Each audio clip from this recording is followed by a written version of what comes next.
దయచేసి ప్రార్థన చేసుకోండి, ప్రార్థన చేద్దాం. ప్రార్థన చేయండి. నోరు తెరిచి అందరూ మోకాళ్ళ మీదకి వచ్చి యువకులు యవనస్తులు మోకాళ్ళు వేసుకుని ప్రార్థన చేసుకుందాం. నిశ్చయముగా యెహోవా ఈ స్థలం అంటున్నాడని ప్రభు మనకిచ్చిన వాగ్దానమును బట్టి నూతన స్థలంలో మంచి విశాలమైన పెద్ద మందిరము కొరకై నిశ్చయముగా యెహోవా ఈ స్థలం అంటున్నాడని ప్రభు ఇచ్చిన వాగ్దానమును బట్టి ప్రభువా ఈ వాగ్దానం నెరవేర్చండి అయ్యా అని ప్రార్థన చేసుకుందాం. ఆ రీతిగా ప్రార్థన చేయండి. ప్రభువా మీరు ఇచ్చిన వాగ్దానం కొరకై స్తోత్రములయ్యా. నిశ్చయముగా యెహోవా ఈ స్థలం అంటున్నాడని మీరు వాగ్దానం చేశారు కదా. ఇది దేవుని మందిరమే గాని వేరొకటి కాదని మీరు సెలవిచ్చారు. నిశ్చయముగా యెహోవా ఈ స్థలం అందున్నాడు, అది నాకు తెలియకపోయిననుకొని భయపడి ఈ స్థలం ఎంతో భయంకరము, ఇది దేవుని మందిరమే గాని వేరొకటి కాదు, పరలోకం గవిని ఇదే అనుకొనెను అని యాకోబుతో దేవుడు మాట్లాడిన మాట దేవుడు మనకు సంఘానికి వాగ్దానముగా ఇచ్చాడు.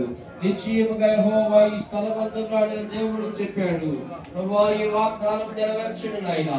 ఆదికాండము 28వ అధ్యాయం 16వ వాక్యములో ఉన్న వచనమును ప్రభువా మీరు నాకు ఇచ్చారు. అందుకొరకై కృతజ్ఞతలయ్యా. ఈ వాక్యము ద్వారా సంఘమును మీరు బలపరిచారు, ప్రోత్సహించారు.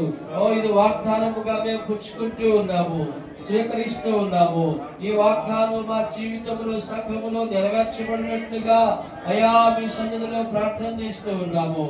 మందిర నిర్మాణానికి అవసరమైనటువంటి అయా ఇసుక, ఇనుము, ఇటుక, కంకర, సిమెంట్, నీరు అయా పనిచేసేటటువంటి మేస్త్రులు, పెద్దవాళ్ళు, సలహాలు ఇచ్చే పెద్దవాళ్ళు, అందించేటటువంటి పనివారు ప్రభువా మీరు సమస్తమును దయచేయండి.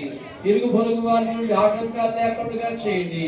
గవర్నమెంట్ నుండి అభ్యంతరం లేకుండా చేయండి. ప్రభుత్వాల నుండి అభ్యంతరం లేకుండా చేయండి. పర్మిషన్ దయచేయండి.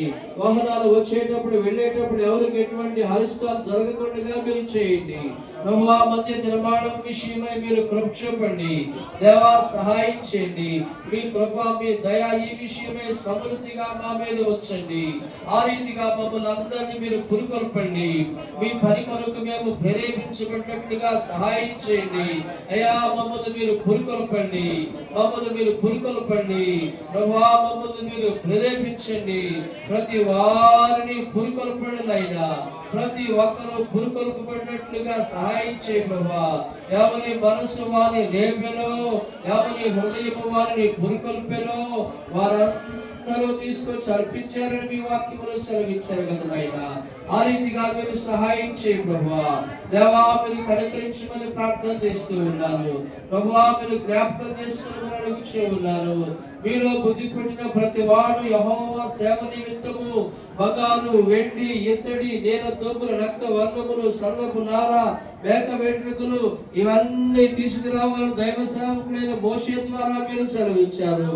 అలాగే 22వ వాక్యములో స్త్రీలు గాని పురుషులు గాని ఎవరెవరి హృదయములో వారిని ప్రేరేపించను వారందరూ యెహోవాకు బంగారు అర్పించిన ప్రతివాడు మొక్కలను, పోగులు, ఉంగరములు, తావడములు, సమస్త విధమైన బంగారపు వస్తువులను తెచ్చిరి అని మీ వాక్యములో సెలవిచ్చారు కదయ్యా. ఆ రీతిగా మీ ప్రజలను ప్రేరేపించండి. తర్వాత ఎవరి హృదయం వారిని రేపెనో, ఎవరి మనసు వారిని ప్రేరేపించను వారందరూ వచ్చి ప్రత్యక్ష గుడారం యొక్క పని కొరకును, దాని సమస్త సేవ కొరకును, ప్రతిష్ఠిత వస్త్రముల కొరకును యెహోవాకు అర్పణలు తెచ్చిరని మీ వాక్యములో సెలవిచ్చారు. ప్రభువా ఈ వాగ్దానములు మీరు నెరవేర్చండి. మీరు మహిమ పొందండి, బలపరచండి, తోడుగా ఉండండి, కనికరించండి ప్రభువా. జ్ఞాపకం చేసుకోండి. యేసుక్రీస్తు పరిశుద్ధ నామమును బట్టి కృతజ్ఞతలు అర్పించి వేడుకొనుచు ప్రార్థించుచు ఉన్నారు మా పరమ తండ్రి. ఆమేన్. ఆమేన్.